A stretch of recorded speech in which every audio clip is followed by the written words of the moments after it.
There is a moment, in the middle of the African bush, that stops experienced wildlife researchers cold. It is not a lion making a kill, not a crocodile exploding from a river, not even a stampede of 10,000 wildebeest shaking the earth beneath your feet. It is something far quieter, and in many ways far more unsettling.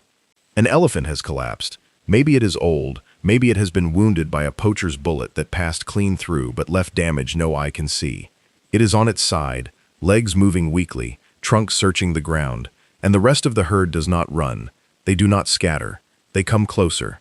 They surround the fallen animal. They push against it with their heads. They reach under it with their tusks. They rumble in registers so low that human ears can barely register the sound.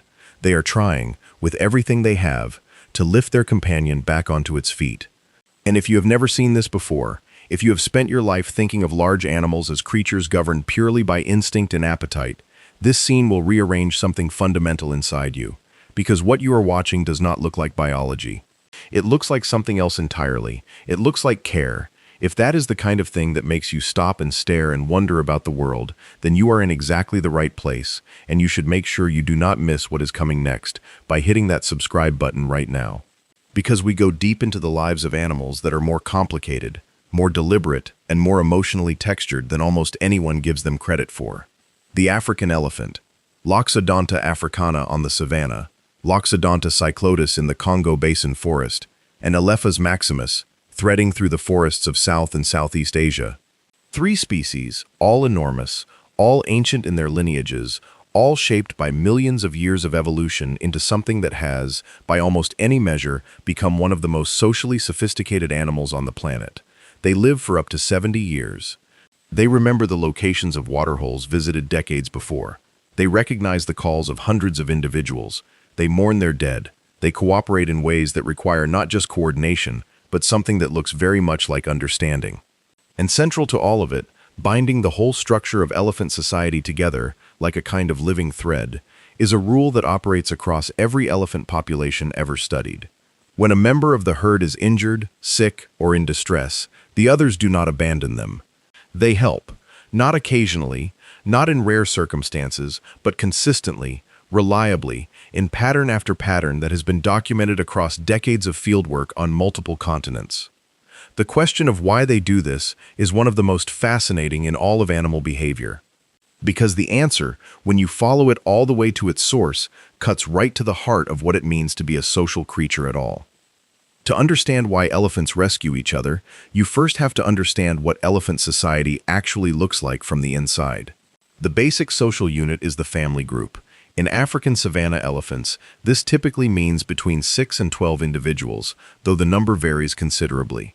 At the center of every group is the matriarch, the oldest female, almost always the largest, and almost always the one with the deepest reservoir of experience. She is not a matriarch in a ceremonial sense. She is a matriarch in the most practical sense imaginable. When a predator approaches, the group looks to her. When there is a drought and the water sources that have sustained them for years have dried up, she decides which direction to walk.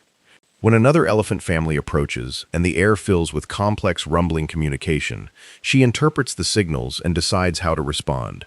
Her knowledge is not abstract. It is stored in the form of lived experience, accumulated over decades, and it is indispensable to the survival of everyone around her.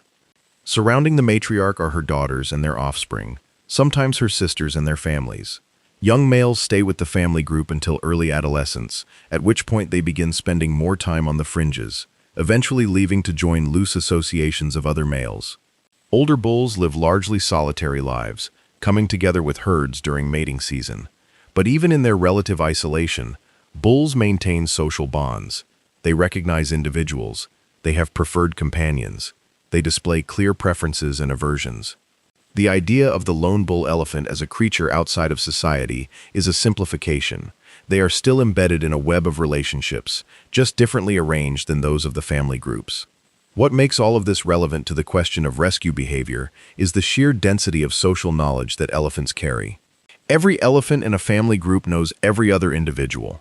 Not in a vague sense, not in the way that a bird might recognize a flock member, but with genuine specificity. They know each other's voices, each other's smells, each other's temperaments and tendencies. A mother knows the sound of her calf's distress call from miles away. A calf knows the smell of its mother with absolute certainty. Adult females know which other females have calves and where those calves are at any given moment. This is not background information. It is the operational foundation of their lives. And when something disrupts this web, when a member of the group is suddenly in danger, or suddenly unable to move, or suddenly making sounds of distress, every other member of the group feels the disruption. They do not simply notice it, they respond. There is a scientific term for the capacity to perceive and respond to the emotional states of others: empathy.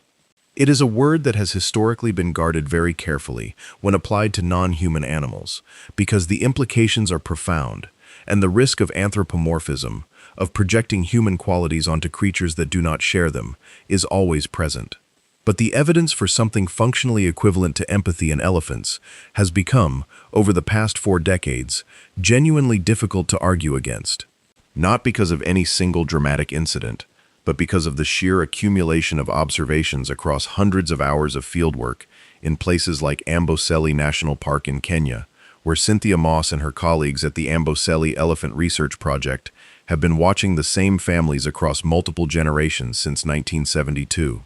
That is more than 50 years of continuous observation. The data set is extraordinary, and what it shows is extraordinary too. When a calf falls behind and becomes temporarily separated from the group, the response is immediate and coordinated. Other females, not just the mother, move toward the calf. They use their trunks to guide it, to reassure it, to help it back toward the center of the group. This behavior is called allomothering, and it is prevalent among elephant families. Females without calves of their own care for the calves of others. They protect them, play with them, help them when they struggle. There is evidence that calves raised in groups with more allomothers have higher survival rates than those with fewer, which means the behavior is not just touching, it is adaptive. It has measurable consequences for survival. But allomothering of calves, while remarkable, is not what makes elephant rescue behavior stand out so dramatically. What draws researchers back to this question again and again is the behavior toward injured, sick, or dying adults. Because adults are heavy, they are powerful, they are capable of accidental harm, and yet other adults consistently approach them, touch them, try to lift them, try to keep them on their feet. This is costly behavior. It takes time and energy. It exposes the helpers to the same dangers that are threatening the fallen animal. If there is a predator nearby, circling and waiting, the animals standing around a fallen companion are not in a safe position, and yet they stay. One of the most dramatic examples of this kind of behavior was documented in Samburu National Reserve in northern Kenya. A family group was observed after one of its members, a young adult female, was shot by a poacher's arrow. The wound was serious, but not immediately fatal. The female was struggling to walk. Over the course of the next several hours, the other elephants in her group modified their movements entirely around her limitations. They walked more slowly. They stopped more frequently. When she stumbled, others positioned themselves next to her, and there were clear, deliberate contacts, trunk touches, body presses that seemed designed to steady her. When she needed to drink, they stayed with her at the water hole far longer than they normally would, despite the exposure this created. It took 3 days before she died of her wound, and for all 3 days, her family did not leave her. What makes this more than just attachment behavior, more than just reluctance to break a social bond, is the specificity and the flexibility of the response. The other elephants were not simply remaining nearby out of inertia. They were adjusting their behavior in precise response to her changing condition. When she was walking, they walked with her. When she stopped, they stopped. When she went down, they tried to lift her. When lifting failed, they stayed beside her and made contact. This is not a fixed response pattern. It is a dynamic, responsive, contextually appropriate set of behaviors directed at the specific needs of a specific individual at a specific moment. That is a sophisticated cognitive and emotional capacity by any standard. The lifting behavior itself deserves close attention because it is one of the most striking things an elephant will do and one of the most physically demanding. When an elephant goes down and cannot get back up on its own, others will position themselves along its side and push upward with their heads and tusks. This takes coordination. 2 elephants pushing from different angles can actually work against each other. In successful lifting events that have been filmed and analyzed, the helpers appear to be working in concert, timing their efforts, shifting their positions when one approach is not working. This is not random behavior. It requires the kind of coordination that implies some degree of shared understanding of the goal. The goal is to get the animal back on its feet, and the helpers know it. There is also a striking feature of these events that is sometimes overlooked in the broader discussion of rescue behavior, and that is who participates. In many species, helping behavior is largely restricted to close kin, which makes evolutionary sense because sharing genes with another individual means that helping them survive and reproduce is indirectly helping your own genes spread.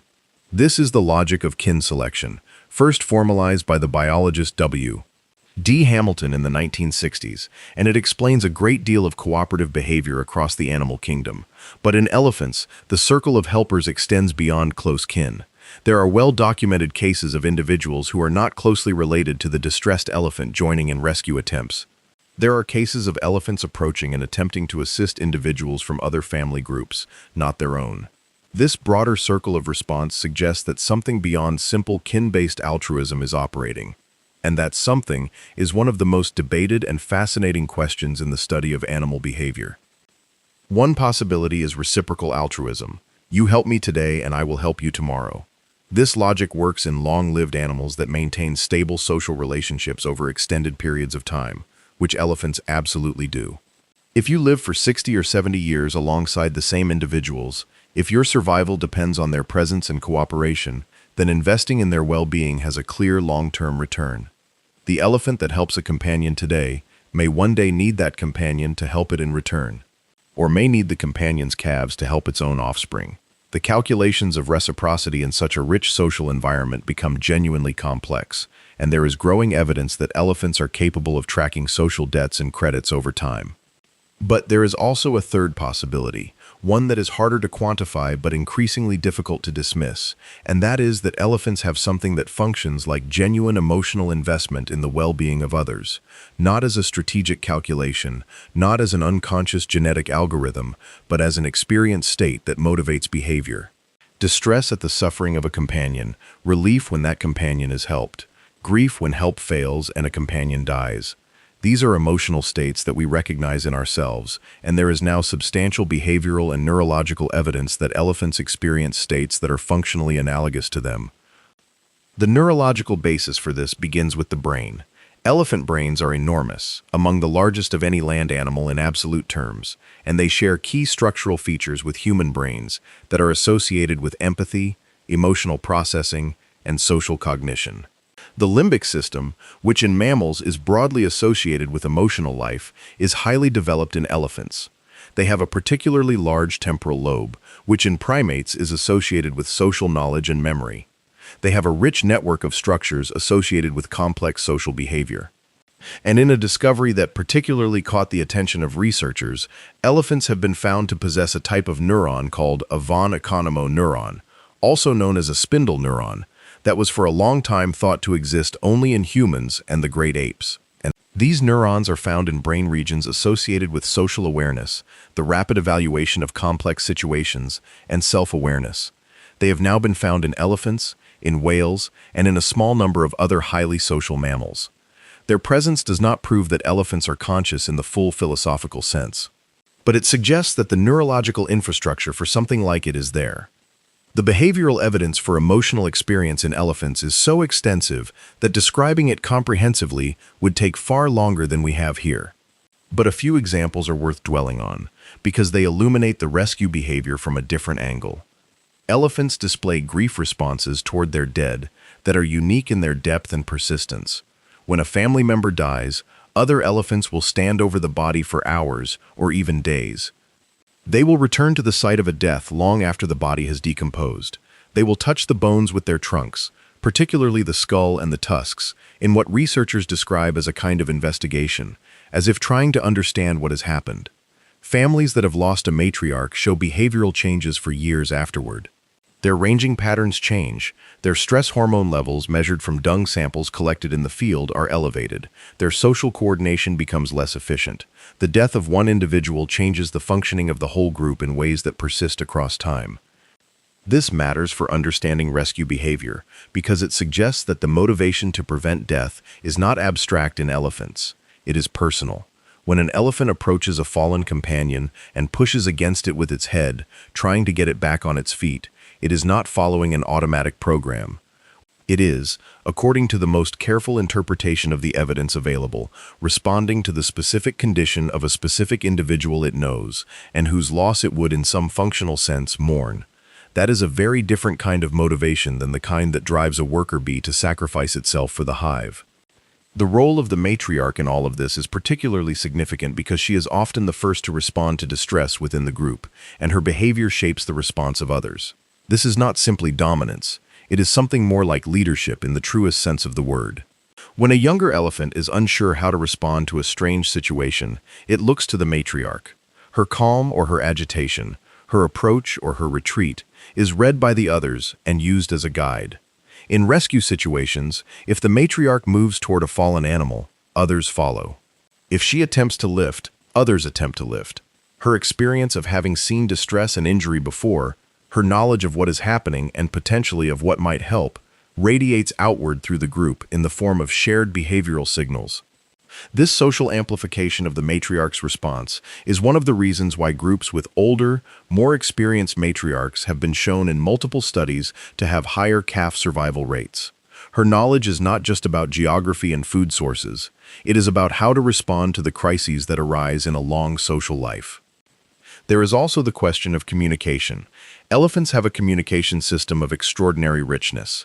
They produce sounds across a wide frequency range, from infrasound, below the threshold of human hearing, that can travel for kilometers across open ground, to higher frequency trumpets and rumbles and screams that are audible to human ears. They use touch extensively, the trunk being a sensory organ of remarkable sensitivity, capable of detecting vibrations, temperature, texture, chemical signals, and pressure with great precision. They use visual signals, postural cues, ear positions, head orientations, and they use olfactory information. Their sense of smell is acute, and they gather information about each other through direct sniffing, through the secretions from glands around the face and body, and through the chemical signals left in urine and dung. In a rescue situation, all of these channels are active simultaneously. The fallen animal is communicating its distress through sound, through touch if helpers are near, through smell. The helpers are communicating with each other. The coordination of a multi-elephant rescue attempt is not silent. It is a dense exchange of information in multiple modalities at once.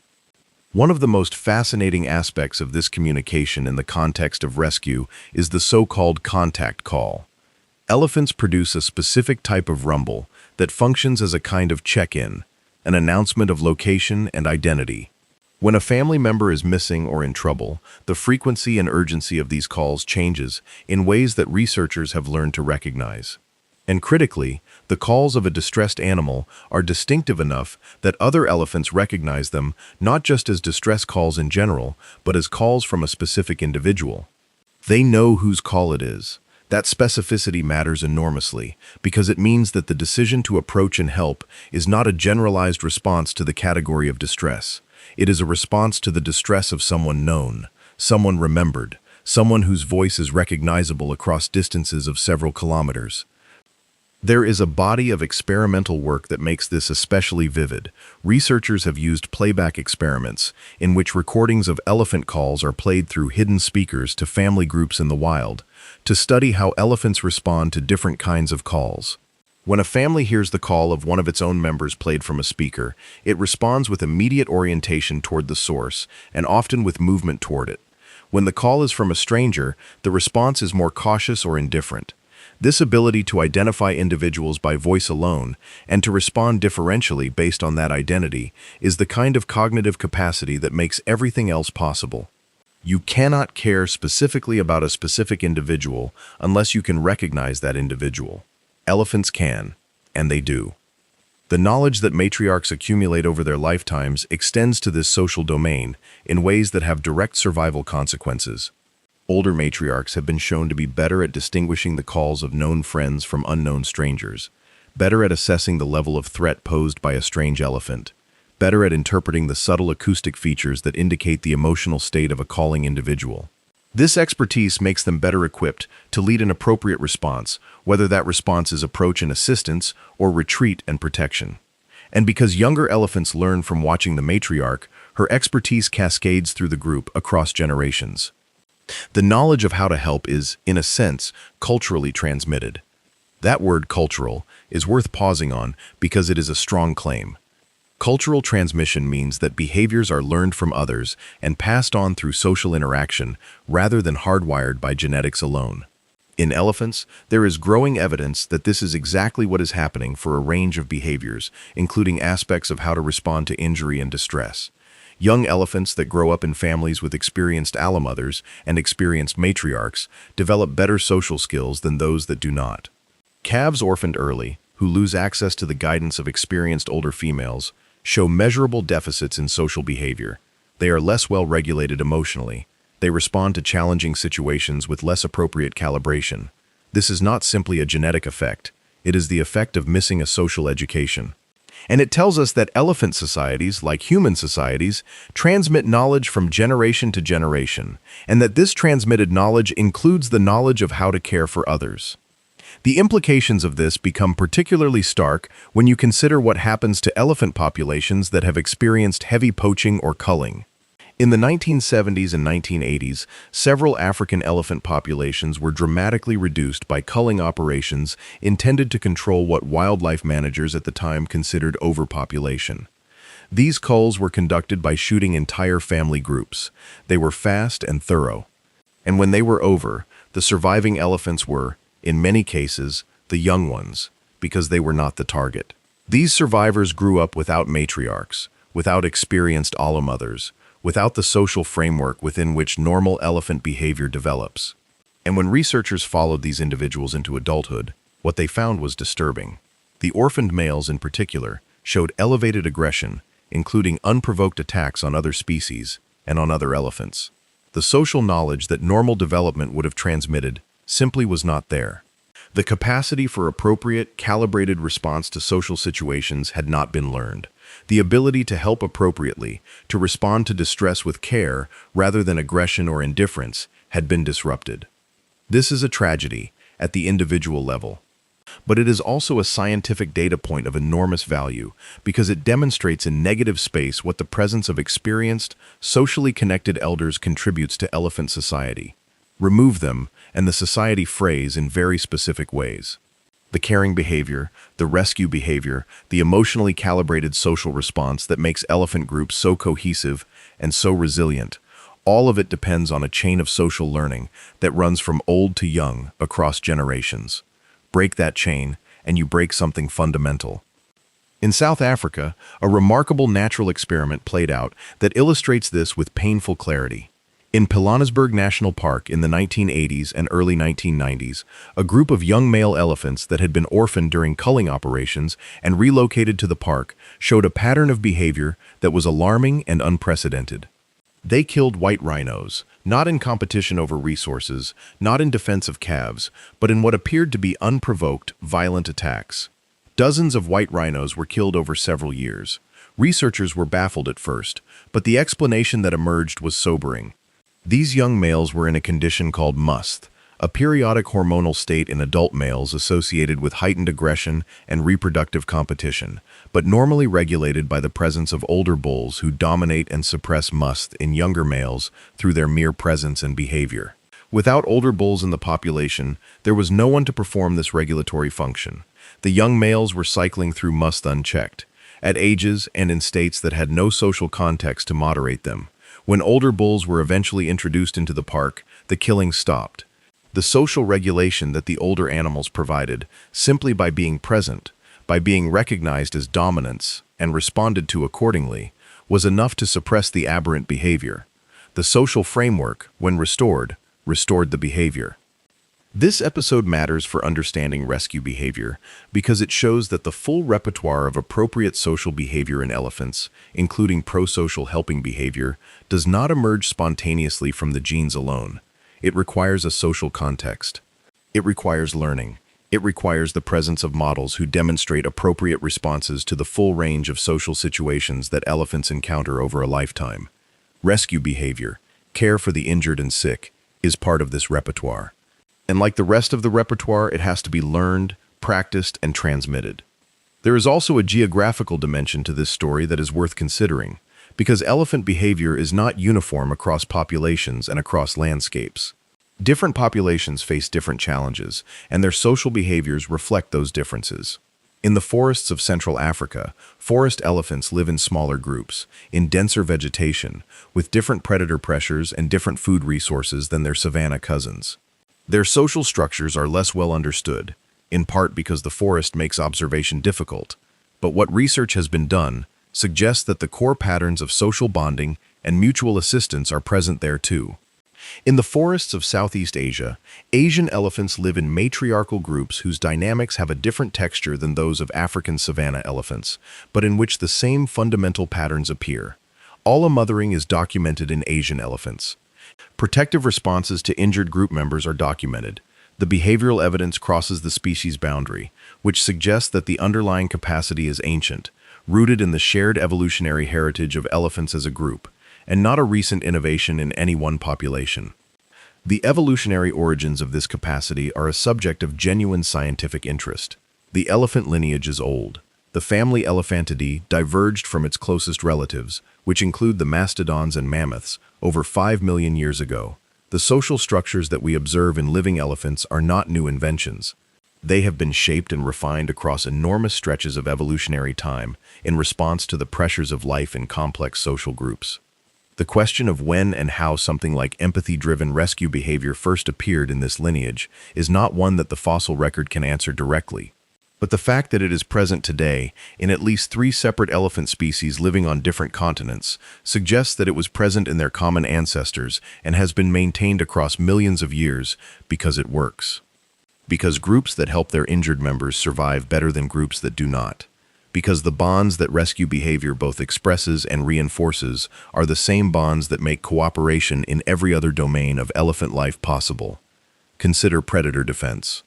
A lone elephant is not defenseless.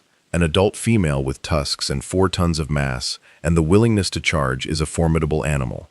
But a group of adult females, closing ranks around their calves and facing outward toward an approaching lion pride, is something that lions learn to leave alone. The cohesion that makes this possible is built from thousands of smaller interactions across a lifetime. Mutual approach during distress, touch and reassurance after a fright, help when help is needed. The group that rescues its injured members is the group that trusts each other. And the group that trusts each other is the group that defends each other effectively. The rescue behavior and the defensive behavior are not separate things. They are expressions of the same underlying social bond, and both of them are ultimately about survival. Consider also drought and navigation. When waterholes dry up and the landscape becomes inhospitable, the group's ability to move together, to follow the matriarch's guidance, to support slower or weaker members rather than outpacing them and leaving them behind, is critical. There are documented cases of family groups significantly slowing their pace to match that of an elderly or injured member. This imposes a cost. The healthier members could move faster and reach water sooner, but the group moves as a whole. In the brutal arithmetic of survival on an African savanna in a drought year, this choice to stay together sometimes costs lives. The animals who slow down for a struggling companion are taking a real risk. But across evolutionary time, the groups that maintained cohesion, even at this cost, outlasted those that fragmented when conditions became hard. Because the capacity to cooperate when it is most difficult to do so is precisely the capacity that is most valuable when the stakes are highest. The role of memory in all of this cannot be overstated. Elephants have famous memories, and the fame is deserved, but the specifics are worth understanding clearly. Their spatial memory is extraordinary. Matriarchs and Ambocelli have been shown to navigate to waterholes not visited for over 10 years, and to make decisions about which direction to travel during a drought that reflect knowledge of alternatives that are beyond the horizon and would be invisible to any observer without a map. But their social memory is equally remarkable. They remember individual faces, voices, and smells across separations of many years. Cynthia Moss's team has documented cases of elephants reacting with clear recognition and excitement to the calls of former group members not encountered for over a decade. This is the same kind of recognition that underlies the decision to stay with a fallen companion. The fallen elephant is not an abstract category of distressed individual. It is someone specific, someone with a history, someone remembered. There is something profound in this, and it is worth sitting with for a moment before moving on. In a world that often treats animal behavior as a collection of reflexes and instincts, driven by genetic programs that operate without awareness or feeling, the elephant confronts us with something harder to dismiss. A creature that recognizes individuals, that remembers them across years, that responds to their distress with specific, flexible, costly helping behavior, that grieves when they die, and that transmits the knowledge of how to care across generations through social learning. Whether or not we use the word consciousness to describe what is happening inside an elephant's experience of all this, the behavioral reality is undeniable. These animals are doing something that requires social knowledge, emotional responsiveness, and cognitive flexibility. Call it what you will. It looks very much like what we look like when we are at our best. The comparison to human behavior is one that researchers tread carefully around, and rightly so, because the temptation to project human experience onto elephant minds is real and carries risks. But there is a comparison that is worth making, not to say elephants are like people, but to say that people are like elephants. In the specific sense that the same evolutionary logic that shaped elephant society has operated on primate societies, including our own. We are all products of a long evolutionary history in which surviving in complex social groups favored the development of social intelligence, empathy, and cooperative behavior. The fact that elephants arrived at something functionally similar to elements of human sociality through a completely separate evolutionary lineage, through convergent evolution, is one of the most intellectually striking findings of the past half-century of animal behavior research. It tells us that these capacities are not accidents. They are solutions to universal problems of social life, and they have evolved, independently, more than once, because they work. In recent years, the research on elephant rescue behavior has been enriched by new technology that has allowed researchers to document events they would previously have missed entirely. Camera traps, deployed across landscapes in ways that would be logistically impossible for human observers to match, have captured rescue attempts in remote areas at all hours of the day and night. GPS collars have allowed researchers to track the movements of family groups with precision that reveals the slowing and detour behavior associated with supporting injured members. Drones have been used to observe without disturbing, capturing aerial footage of events that ground-level observation would obscure. And acoustic monitoring, using arrays of microphones spread across large areas, has allowed researchers to capture and analyze the communication around distress events in ways that reveal the richness and specificity of the signal exchange. The picture that emerges from all this technology combined is not a simpler one. It is more complex than anything the early generations of wildlife researchers could have imagined. The more closely you look at elephant rescue behavior, the more sophisticated it appears. There is also increasingly important work being done with captive elephants, not because captivity is an ideal environment for studying natural behavior, but because it allows researchers to pose specific questions under controlled conditions that would be impossible in the field. Studies with captive Asian elephants have shown that they are capable of understanding when another elephant needs their help to obtain a reward, and of providing that help even when doing so does not directly benefit themselves. They can learn to cooperate with a partner on tasks that require coordination, and they do so readily, suggesting that the capacity for coordinated helping is not something that has to be laboriously trained. It is available quickly, as if it were already a prepared response, a tool that the elephant's mind is already set up to use. One particular study stands out for what it reveals about the quality of elephant cooperation. 2 Asian elephants were given a task in which food could only be obtained if both animals pulled on 2 ends of the same rope simultaneously. If one pulled while the other waited, nothing happened. Both had to pull at the same time. The elephants learned this task quickly, much more quickly than one would expect if they were simply learning through trial and error. And critically, they waited for each other. If one arrived at the rope before the other, it would wait, sometimes for a significant period, for the other animal to arrive before beginning to pull. This waiting behavior, this recognition that the partner's participation was necessary and the patience to wait for it, is a marker of a kind of social understanding that is rare in the animal kingdom. Elephants understood, at some functional level, that what they were doing was a joint action, and that the joint action required both of them. This kind of insight into cooperative action is relevant to rescue behavior, because rescue, at its most effective, is a cooperative act. One elephant pushing against a fallen companion, while another steadies it from the other side, is not just 2 individual behaviors happening in parallel. It is a coordinated effort toward a shared goal. The fact that elephants can achieve this kind of coordination, as demonstrated in controlled experiments, makes the field observations of coordinated rescue attempts more interpretable and more credible. These are not just emotional impulses expressed in close proximity. They are, at least in some cases, coordinated social actions directed at a shared outcome. The specific question of what triggers rescue behavior, what the threshold is, what signals or conditions reliably produce a helping response, is one that researchers are still working to answer precisely. But some patterns have emerged. Physical contact, or the attempt to make physical contact, is often the first response to a fallen animal. Elephants approach and touch the distressed individual with their trunks before any lifting attempt begins. The trunk touch is the sensory check, the gathering of information about the individual's condition through smell and touch. It is also, researchers believe, a form of reassurance, a communicative act that signals presence and attention. After the initial contact, the response varies depending on what the touching reveals. If the animal is unconscious or unable to respond, the helpers may escalate to the more dramatic lifting behavior. If the animal is responsive, the helpers may position themselves around it, maintain contact, and move with it. There is also a role for vocalization in triggering rescue responses. Distress calls from a specific individual produce orientation and approach responses in other group members even before visual contact is made. The sound alone is enough to initiate movement toward the distressed individual, and the escalating intensity of distress calls seems to produce escalating urgency in the response. A mild distress call produces attention and approach.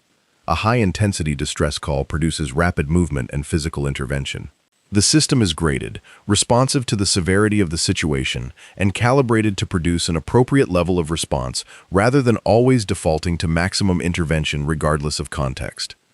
This calibration is itself a sign of sophistication. A simple reflex response would produce the same output regardless of input. The elephant response to distress varies in quality and intensity based on a reading of the situation that appears to take multiple variables into account simultaneously. Who is distressed? How severely? What is the nature of the threat or problem? What resources are available for response?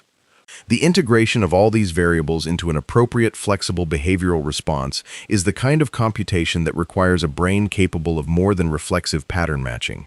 It requires something more like evaluation and decision-making. And elephants, with their large, complex brains and their long social lives, appear to have exactly this capacity. There is one more dimension of elephant rescue behavior that deserves attention, and that is what happens when the rescue fails. When a companion dies despite all efforts to help, how do the others respond? The answer is, in many documented cases, with what looks unmistakably like grief. They stand over the body. They maintain contact with the trunk. They do not leave quickly. Sometimes they stay for hours, sometimes longer. They make particular sounds, low rumbles and high screams, that are distinctive enough that researchers can identify them as grief-associated vocalizations. They sometimes cover the body with grass or earth, a behavior so unusual and so difficult to explain in purely functional terms that it has attracted sustained scientific attention. They return to the site of death, sometimes months or years later, and display renewed interest in the remains. They touch the bones, particularly the skull and the tusks, which are the most individually distinctive elements of a skeleton. The interpretation of this behavior as grief is not universally accepted in scientific circles, and the debate reflects genuine uncertainty about what elephants are experiencing internally. But the behavioral patterns are consistent across multiple populations and multiple species of elephant. They are specifically associated with death events, rather than other kinds of absence, and they produce measurable physiological changes, including elevated stress hormones, that persist for extended periods after a loss. Whatever we choose to call the internal state that produces these behaviors, the behaviors themselves are real, they are consistent, and they indicate that the death of a group member is a significant event that changes the emotional and physiological state of the survivors in specific, lasting ways. This, in turn, illuminates the motivation for rescue behavior. If the death of a companion produces such a significant, prolonged response, then the motivation to prevent that death, to intervene when a companion is in danger, takes on a different character than the simple execution of an instinctive program. It becomes intelligible as the expression of a relationship that matters, a bond whose breaking has real consequences for the one left behind. This is perhaps the deepest answer to the question of why elephants rescue injured herd members. Not because of genetic kinship alone, though kinship plays a role. Not because of reciprocal calculations of future benefit, though those calculations may contribute, but because elephant society is built on individual relationships of long duration and genuine depth, relationships that are known to the individuals involved, remembered across years, and felt in ways that influence behavior at every level, from daily movement to crisis response. When a companion is in danger, an elephant responds not because it is programmed to respond to distress in general, but because this companion, this specific individual with this history, is in danger.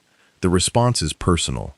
And it is out of that personal dimension that the most striking, most costly, most human-looking aspects of elephant behavior emerge. The social rule that seems almost human is not, ultimately, a rule at all. It is not a code inscribed anywhere in the society or transmitted in any explicit verbal form. It is the natural consequence of a social life built on individual recognition, long memory, emotional investment in others, and the knowledge accumulated over decades of shared experience that the group is stronger with each of its members than without them. Elephants did not decide to rescue each other. They evolved the capacity, and then they learned, generation by generation, from watching the matriarchs and the allamothers and the experienced older animals around them, how to express that capacity in the richest and most effective ways. And what they have arrived at, through millions of years of evolution and thousands of years of cultural transmission, is a social rule that any observer, human or otherwise, can recognize immediately. You do not abandon the ones who need you. You push and you stay and you do not leave. That recognition, that sense of something shared across the enormous gulf between species, is part of what makes elephants so compelling and so important. They are not mirrors of humanity.